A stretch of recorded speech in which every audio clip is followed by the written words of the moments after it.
Oh, okey, boleh mulakan. Hadis 103. Siapa nak baca? Silakan. At-Tasi'u. Hmm.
Baik.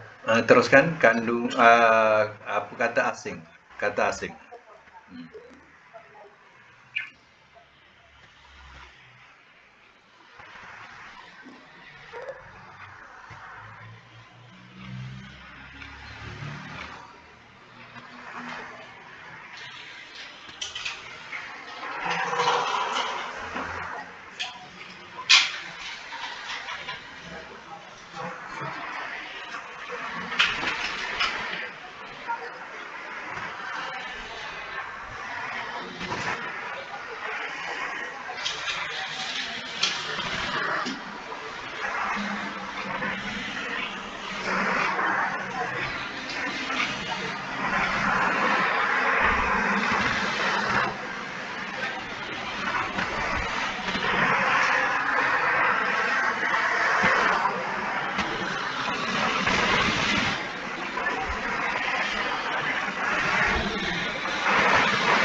Baik ya, dalam cerita daripada hadis ini bahawa Nabi SAW solat malam, dan solat malam ini ada yang mengikuti. Jadi tidak ada salah ya untuk berjemaah ya pada solat sunat. Dan Nabi pernah solat sunat dan ya Ibnu Mas'ud pernah ikut. Jadi hal ini sesuatu yang dirasai oleh Ibnu Mas'ud ya begitu berat. Sebab ya kadang Nabi baca surah ke surah, surah ke surah. Ya, dan belum rukuknya kadang lama, sujudnya kadang lama. Jadi Ibnu Mas'ud hampir-hampir dia nak buat sesuatu yang dikatakan ya buruk. Suk, mana buruk. Buruknya dia rasa dia nak tinggalkan Nabi ataupun ya dia nak keluar. Bahasa dia macam itulah. Jadi tak kesampaian cita-citanya ya. Ataupun dia nak solat sendirian saja pun dia tak kesampaian. Jadi akhirnya diteruskan juga. Artinya dalam hal ini boleh jadi sebagai pelajaran buat kita bahawa kalau kita niat nak keluar daripada imam tapi kita tak keluar, belum melakukannya, tidak dianggap keluar kecuali kita melakukannya untuk keluar daripada imam, maka ya itu baru dikira keluar. Kalau sekadar bercita-cita nak keluar ya, itu tidak dikira kita keluar daripada solat. Dan ada sini juga satu pelajaran lagi, yaitu solat malam hendaklah perbanyakkan surah ataupun ayat Quran. Maknanya janganlah sekadar 8 rakaat solat tahajud tapi surahnya 2 saja. Qul ya ayyuhal kafirun. Surah kedua, ayat apa? Rakaat kedua, Qul wallahu ahad. 8 rakaat asyik Qul ya dengan Qul wallah, Qul ya, Qul wallah. Cuba jadikan tiap surah itu tiap rakaat itu satu surah. Kalau boleh 8 rakaat 8 surah, kan cantik. Campur 3 rakaat witir. 3 rakaat witir tu 4 surah. Contohnya rakaat pertama kalau tak boleh baca panjang, bacalah surah pendek. Kemudian surah kedua bacalah surah pendek juga. Surah ketiga witirnya bacalah 3 qul. Qul huwallahu, qul a'udzu falaq, binas. Jadi artinya di situ dah ada 5 surah pada 3 rakaat. Ada 5 surah. Begitulah kalau nak melakukan solat qiyamul lail atau solat malam. Eloklah diperbanyakkan surahnya. Dan jangan kita buat secara tergesa-gesa. Sebab solat malam bukan seperti solat siang. Solat siang kita banyak urusan. Terkadang yang wajib pun kita tergesa-gesa. Yang sunat apalagi. Jadi kalau qiyamul lail kita tidak terfikir nak kerja apa pun. Jadi ketenangan itu berbeza dengan ketika kita solat siang. Jadi oleh itu tak perlu kita nak terburu-buru. Macam setengah orang buat Ramadan. Buat Ramadan 20 rakaat. Buat solat witir. Witir lah. Buat solat tarawih 20 rakaat tapi hanya 7 minit. 7 minit habis. Itu adalah berlaku di negara seberang kita. Dia 20 rakaat. Tapi 7 minit boleh habis. Jadi bukan itu sunnah Nabi. Sebab sunnah Nabi qiyamul lail penuh dengan tumaninah. Lagi lama sujudnya, rukuknya, sujudnya, berdirinya. Itulah contoh seorang sahabat yang namanya Abdullah bin Mas'ud. Memang tabah. Sanggup jadi makmum walaupun hati tadi berkata-kata tapi tak keluar daripada beribadat mengikuti Nabi. Ingat tak satu hadis bahawa Nabi baca surah itu surah Baqarah. Ingatkan dalam hati sahabat ni habis Baqarah ni dia sujudlah. Bersambung pula surah Ali Imran. Dalam hati lepas surah Imran bila dia rukuk. Tak bersambung lagi surah Nisa. Bayangkanlah Baqarah Ali Imran dengan Nisa berapa jumlah rakaat dia, jumlah ayat dia.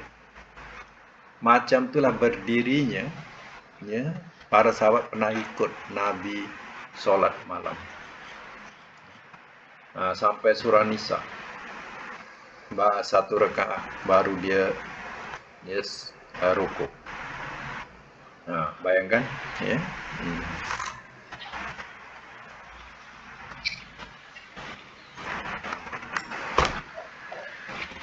Ada setengah tempat yang di negara seberang juga ya.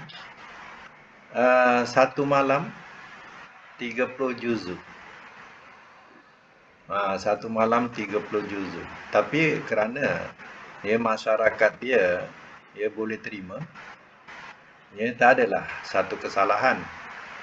Tapi kalau tak boleh terima, imam tu satu kesalahan, mana memberatkan makmum. Tapi makmum dia boleh terima. Satu malam buat tarawih, habis 30 juzuk, habis balik rumah pukul 4 pagi terus sahur. Ini dia berlaku di negara seberang kita. Yang cepat sangat sampai 7 minit habis. Yang betul-betul buat sampai satu malam 30 juzuk. Imam bawa 30 juzuk satu malam. Dalam 20 rakaat tu 30 juzuk. Bayangkan. Ada kerana makmum okey, boleh terima, masyarakat boleh terima, tak ada salahnya. Dan dia balik terus sahur pukul 4 pagi. Kalau ke tempat kita buat macam tu, jawabnya Assalamualaikum, Assalamualaikum. Imam tinggal seorang je kat depan. Makmum semua dah tak ada dah. Seorang undur dah. Kalau berlaku kat tempat kita, mahu macam tu. Imam bagi salam, tinggallah seorang. Okey, kita teruskan 104. Siapa nak baca? Orang yang sama pun boleh juga baca. Al-Ashiru.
Baik dalam hadis hari ini ditulis isim fa'il al-ashir, ashiru. Itu isim fa'il. Kalau bunyi isim fa'il dalam makna dia daripada asyara. Asyara ni makna 10. Kalau al-ashiru yang ke-10. Macam tu dia kalau berbentuk isim fa'il, huruf berbentuk isim fa'il, kita terjemahkan yang kan isim fa'il fa'ilun, yang membuat. Ada yang, jadi yang ke-10. Macam sebelumnya tadi, atasi'u, semua isim fa'il. Macam ni kita terjemahkan dia yang ke-9. Kalau sebelumnya, asamin contohnya, yang ke-8. Jadi kalau bentuk-bentuk huruf, wazannya isim fa'il, terjemahannya yang. Yang ke, macam tu. Macam al-ashiru, itu makna yang ke-10. As-sani, yang kedua. Al-wahid, yang pertama. Semua kalau tengok balik daripada awal tu, perkataannya semua guna isim fa'il. Bila guna isim fa'il, terjemahan dia yang ke. Macam tu. Yang ke-9, yang ke-10. Baik, yang ke-10 ini al-ashiru, yang ke-10 ni ceritanya dari Anas dari Rasul katanya SAW, yang mengikuti yattabi'ul mayyita salasah. Yang mengikuti mayat ni ada 3. Ahluhu, keluarganya mengiringi. Wa maluhu, dan hartanya mengiringi.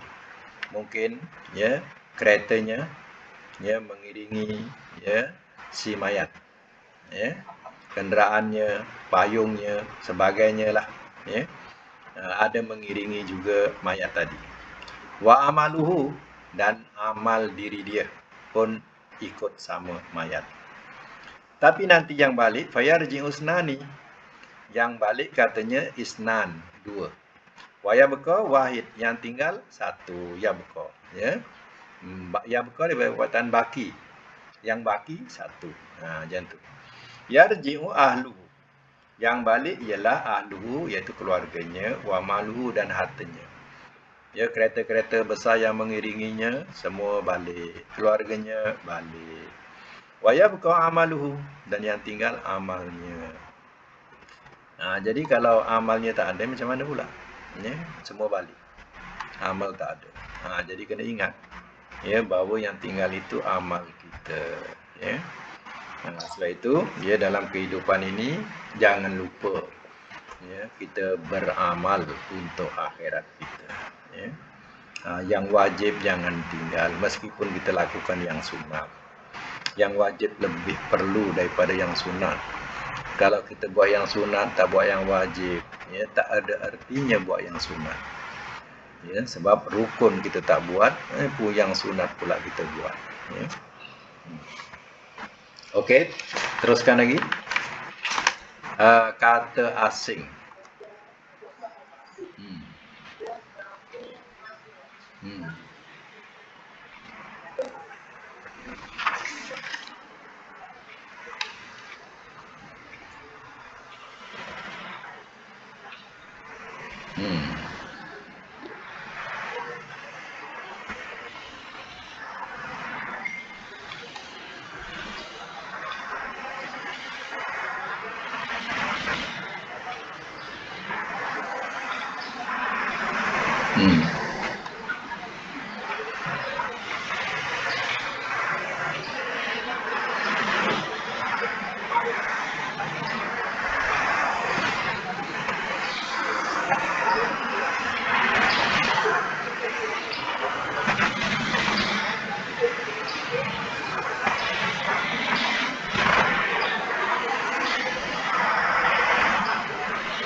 Ya, baik. Ya.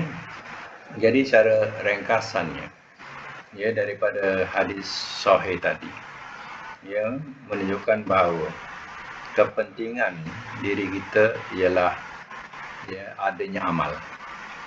Sebab, ya, sahabat handai, keluarga, semuanya akan balik. Ya, yang tinggal, ya, kita bersama amal kita.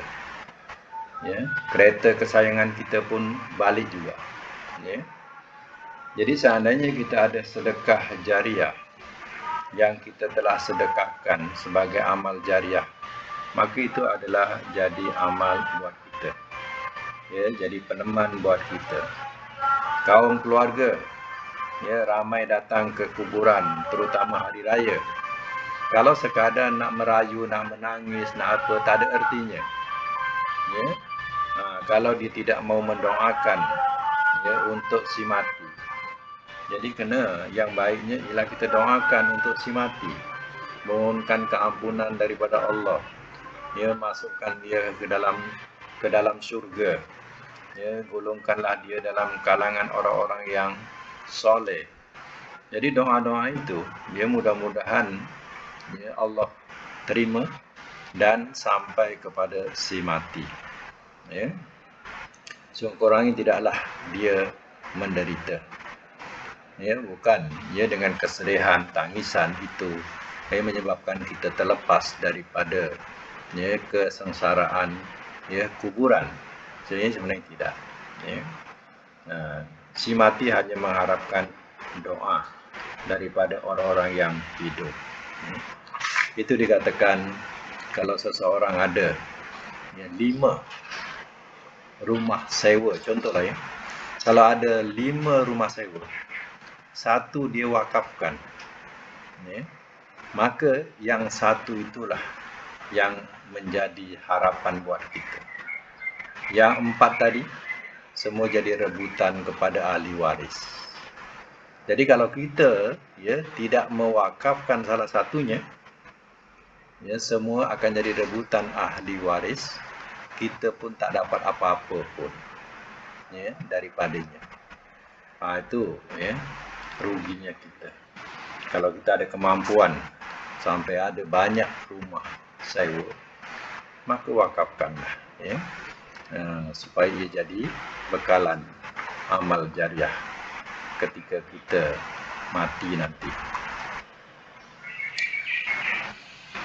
Ada satu di PJ di PJ ni ada satu rumah tu diwakafkan sebelah dengan masjid. Tak tahu rumah apalah, tapi diwakafkan, orang tu wakafkan untuk masjid.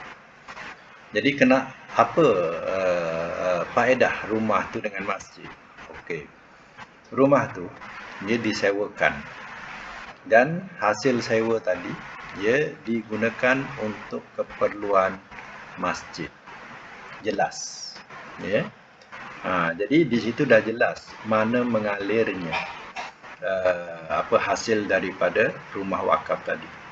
Hasilnya ke masjid. Jadi artinya di situ banyaklah dipergunakan untuk hal-hal keperluan masjid. Itu yang betul. Tapi kita kena hati-hati dalam hal mewakafkan ataupun kita bersedekah. Kita kena berhati-hati juga sebab terkadang kita telah salah atau silap langkah yang kita wakafkan untuk kepentingan ajaran-ajaran yang menyesatkan, untuk menampung, membantu menyebarkan ajaran-ajaran yang menyesatkan. Kita nanti dapat saham, bukan saham pahala, tapi dapat saham dosa yang mengalir.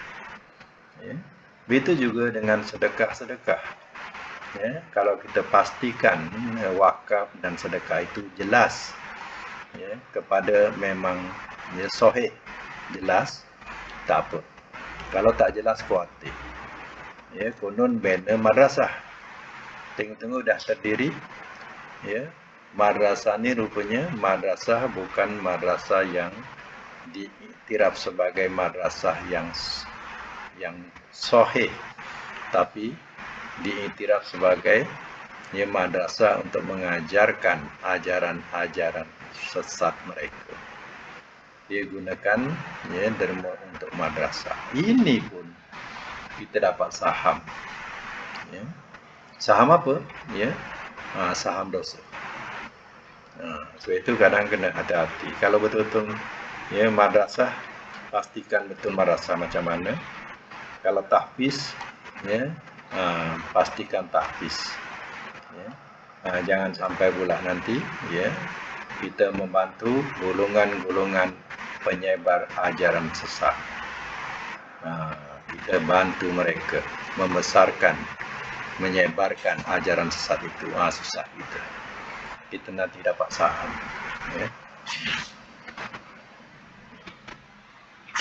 Baik, teruskan lagi. Hadis selanjutnya Hadis selanjutnya tengok Al-Hadi Asyara. Tengok dia gunakan isim fa'il. Al-Hadi daripada perkataan wahid. Wahid ahad. Ahad. Ahad ni satu. Jadi bila gunakan isim fa'il Al-Hadi Asyara. Asyara 10. Hadi ni satu. Jadi 10 satu makna 11. Arab digunakan yang kecil dulu, sebut yang kecil dulu baru yang besar. Yang besar satu, yang kecil satu, yang besar tu asyara 10. Jadi disebut yang kecil dulu. Jadi maknanya apa? Al-Hadi Asyara yang ke-11. Kena terjemah macam tu, yang ke-11. Dia gunakan isim fa'il. Kalau satu saja boleh dikatakan wahid. Ini daripada ahad. Ahad pun maknanya satu. Guna al-hadi. Al-hadiyu. Oleh kerana dia akhir dengan mu'tal akhir, Dia berbaris al-hadi saja. Ya.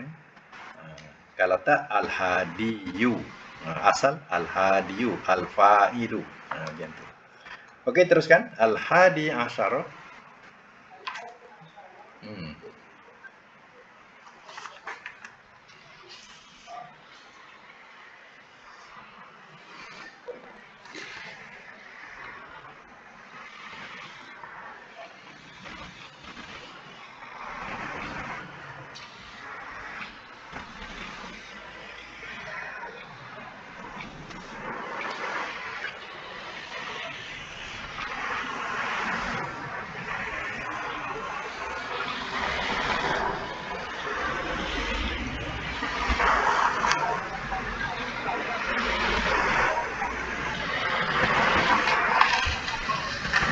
Ya.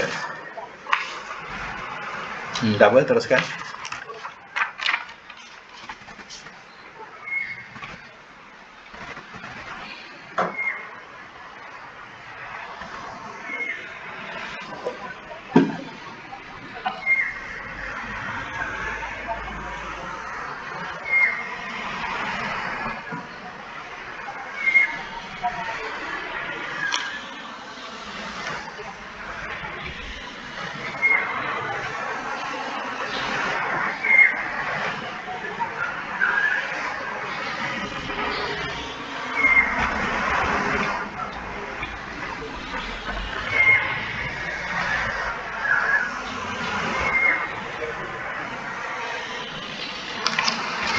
Baik.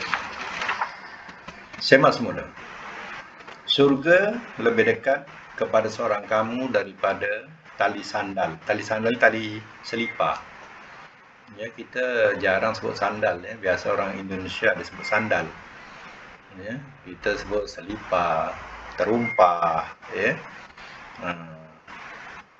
Kasut tu dah kira bersarung. Ya. Kalau selipar tu bertali. Ya.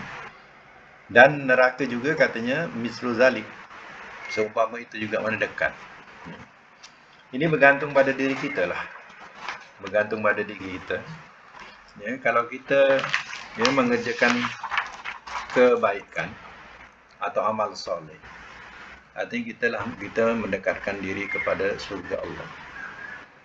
Tapi kalau kita mengerjakan kejahatan atau kemaksiatan, artinya kita mendekatkan diri ke neraka Allah. Ya. Walaupun ia kecil, ia kecil, ketaatan itu kecil, tapi ketaatan yang kecil itu membawa kepada surga. Artinya dekat ke jauh surga dan neraka ini adalah bergantung kepada diri kita. Dan Nabi hanya perumpamakan dekatnya macam tali sandal. Kalau selipar tu tak ada tali, tidak akan jadi selipar. Jadi dia perlu kepada tali. Macam itulah dekatnya selipar dengan tali.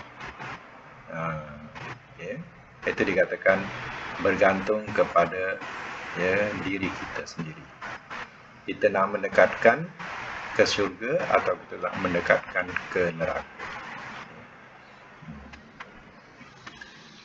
Jadi itu dikatakan bergantung pada niat seorang hamba itu. Sebab kedua-duanya ada dalam hadapan kita. Ke syurga itu dah ada hadapan kita, neraka itu juga ada di hadapan kita. Maka pilihlah.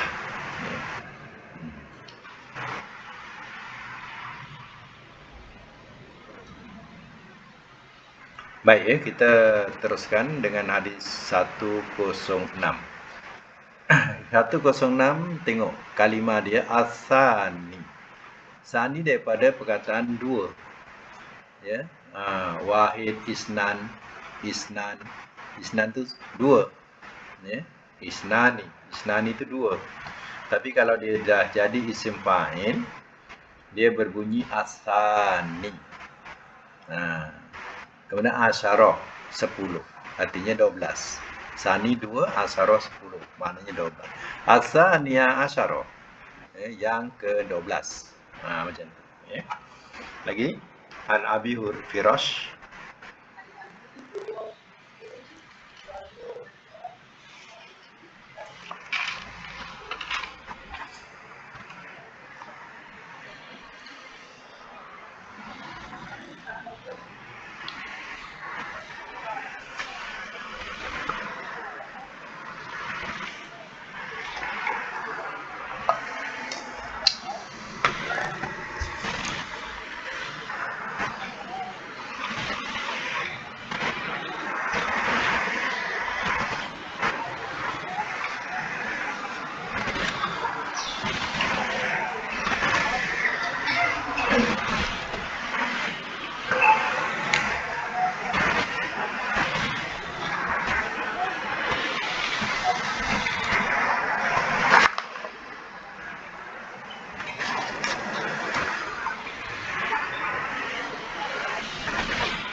Baik.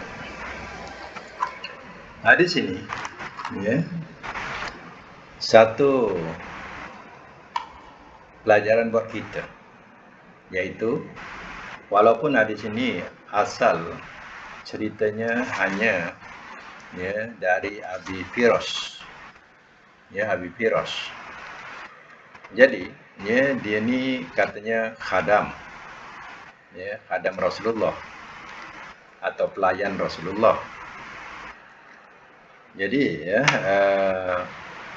pelayan ini memberikan Nabi, dia bermalam dengan Nabi, pada masa itu dia bermalam dengan Nabi, dia berikan atau sediakan wudu, dan apa yang diajarkanlah oleh Nabi dia sediakan. Jadi dengan belas kasih Nabi tadi, Nabi kata salni. Salni. Mana mintalah kepadaku. Kalau salna, mintalah kepada kami. Ada orang namakan anak Nur Salna. Saya tengok Nur Salna. Maknanya cahaya, Nur tu cahaya, Salna mintalah kepada kami. Kalau dibahasakan, mintalah cahaya, mintalah kepada kami. Jadi apa maksudnya? Cahaya mintalah kepada kami.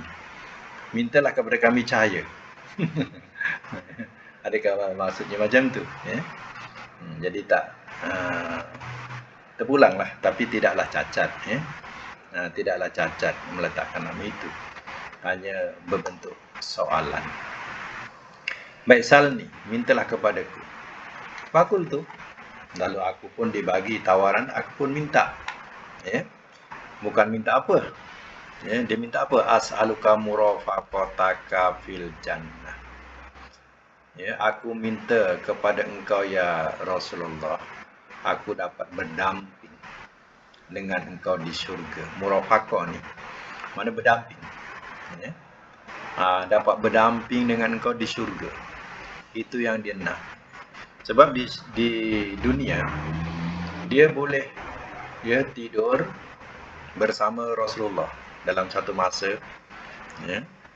Dia boleh tidur dengan Rasulullah, boleh layan Rasulullah nak nak air wudu, dan apa hajat makanan dan sebagainya diambilkan. Macam itulah. Kalau boleh dapat besok berdamping dengan engkau di syurga, macam mana dapat berdamping di dunia. Nabi cakap apa? Au ghaira dzalik. Ya, ada tak selain itu? Dijawab oleh Abi Firas ini, wazak. Ya, itu saja. Lalu Nabi kata apa? Wa inni ala nafsika bi kasratis sujud. Maka tolonglah oleh engkau untukku atas dirimu dengan memperbanyakkan sujud.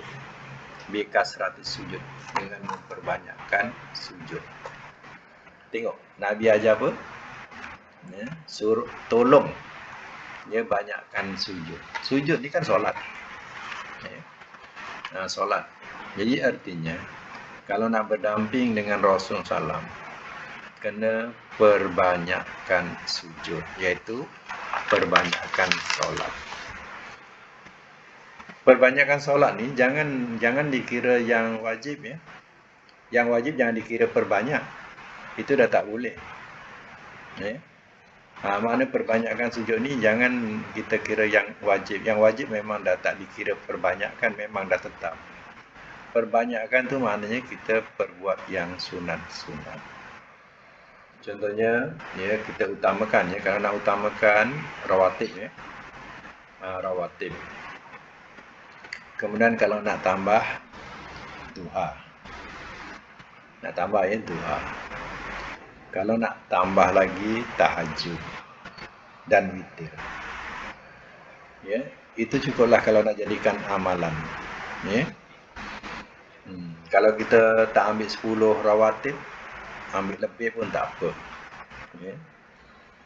Contohnya kita ambil rawatib. Daripada subuh, kita kira subuh dulu. Subuh sebelum subuh 2. Zuhur sebelum dan sesudah. Boleh buat 2-2 atau 4-4.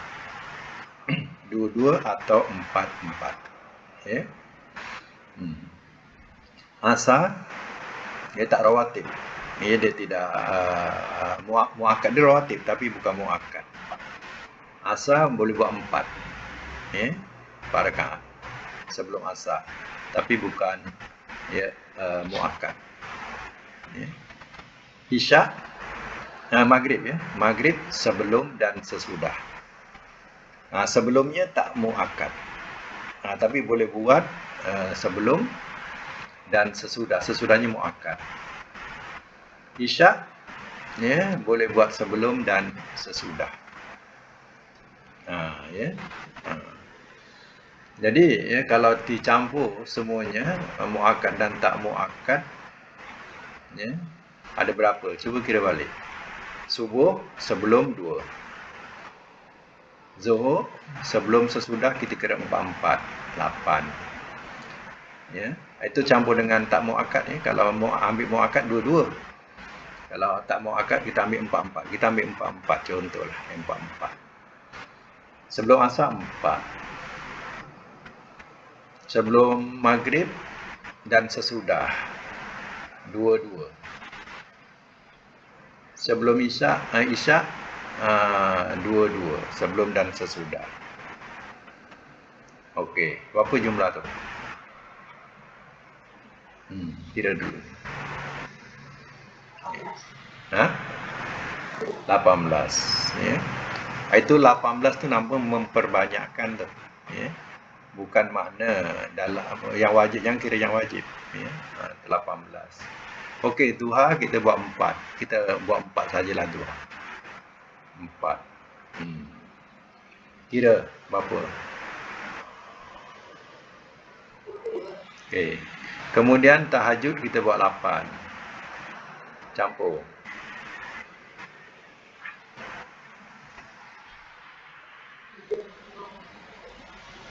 $30.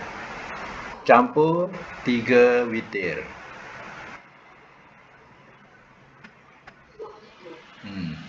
33.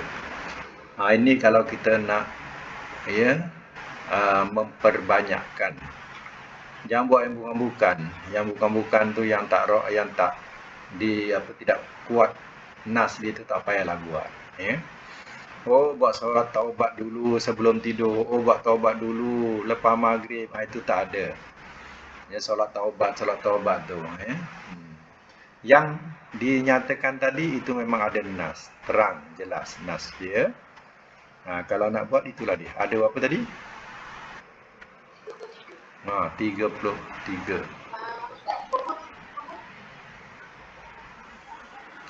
Sesudah, kalau yang sebelum buat 4, sesudah buat 4.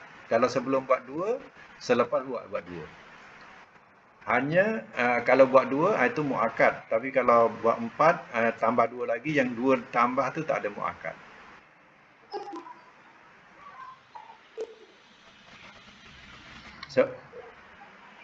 Tak, muakkadnya dua-dua. Sebelum dan sesudah dua-dua. Itu muakkad. Tapi kalau kita buat tambah 2 lagi, dia dah termasuk muakkad dan tak muakkad. Asal pun bukan muakkad. Ya, tapi ada fadilat dia. Maghrib sebelum dan selepas. Yang muakkadnya selepas.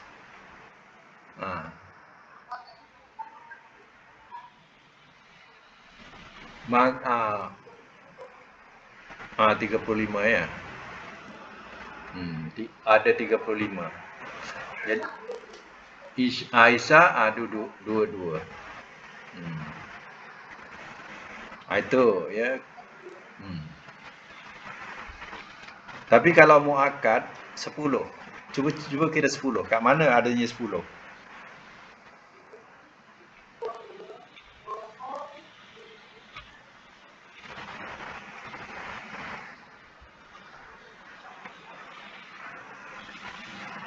Kat 10 kat mana? Cuba kira subuh, okey.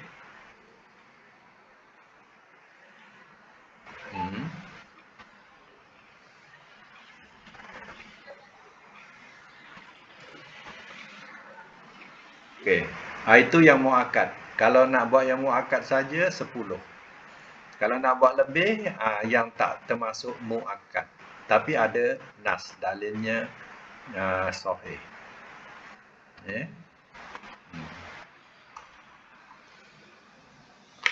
Lagi kata asing dah.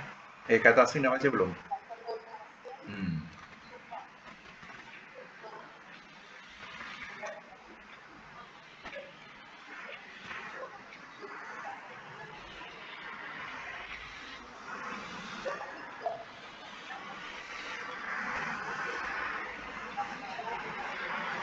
Ni sofa ni mana beranda yang sebelah masjid tapi tak ada atap. Orang miskin banyak duduk situ. Lagi?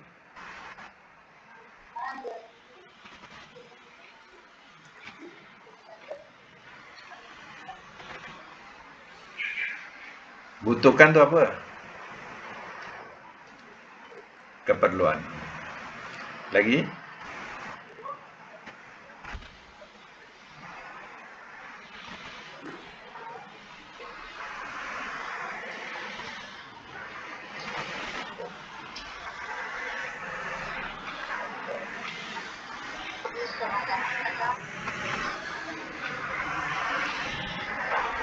Kalau kita Rabi'ah ni nama perempuan.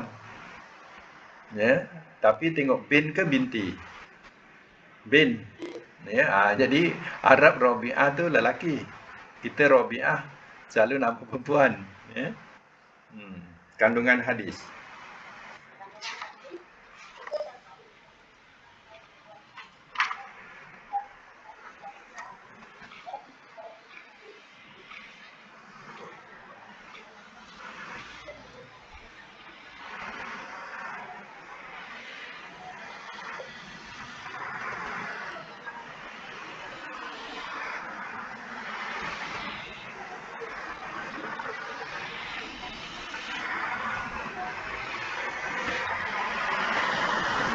Lagi.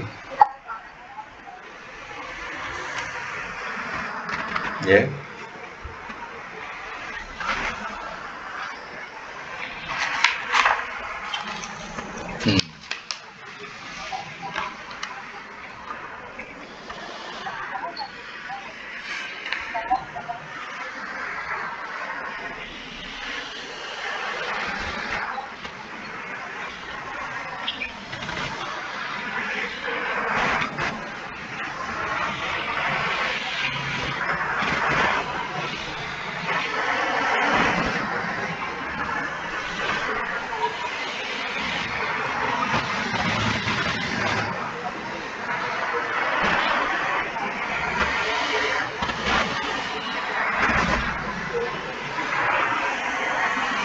Tu tak baik, tak payah baca, tak apa. Kitab tu tak ada baca.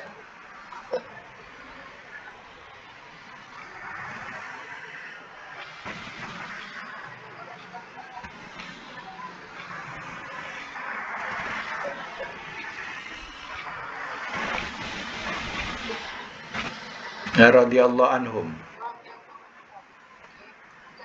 Mana nanti? Nabi lainnya, ya, alaihimussalam. Alaihimussalam. Alaihimussalam. Hmm.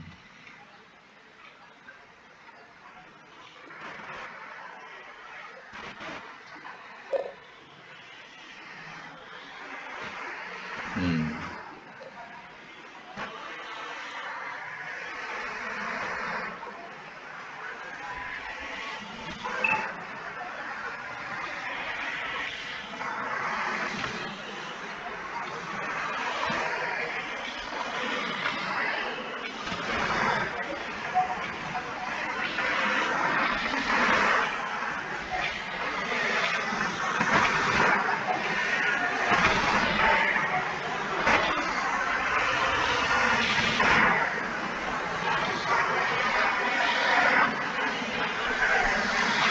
Ya, maknanya dalam kisah ini, ya, adakah ya sekadar seorang yang bernama Rabi'ah tadi, ya, sahaja yang ya boleh masuk dan bersama dengan Nabi? Sebenarnya tidak. Walaupun hanya ya dia yang bertanya dan dia yang minta, tapi hakikatnya apa yang disarankan oleh Nabi, kalau nak bersama denganku banyakkan sujud. Artinya umatnya kalau nak bersama dengan Nabi, ikutlah kaedah itu yang dikata oleh Nabi, suruh banyakkan sujud. Jadi banyakkan sujud, jangan salah faham sehingga kita buat solat-solat bid'ah yang bukan-bukan, ya. Buat yang ada nas, yang ada dalilnya macam tadi yang kita sebut, yang dah dikira ada 30, berapa tadi? 5, ya. Ada 35 tadi itu. Itu kalau nak buat, ya, sungguh-sungguh, itulah yang disarankan. Itu namanya perbanyakkan. Itu pun dah banyak dah, ya. Nak tambah apa lagi? Okey, sekadar itu dulu untuk hari ini sebagai pembukaan tahun baru. Mudah-mudahan kita dapat manfaat dari pelajaran tadi. Sadaqallahul azim.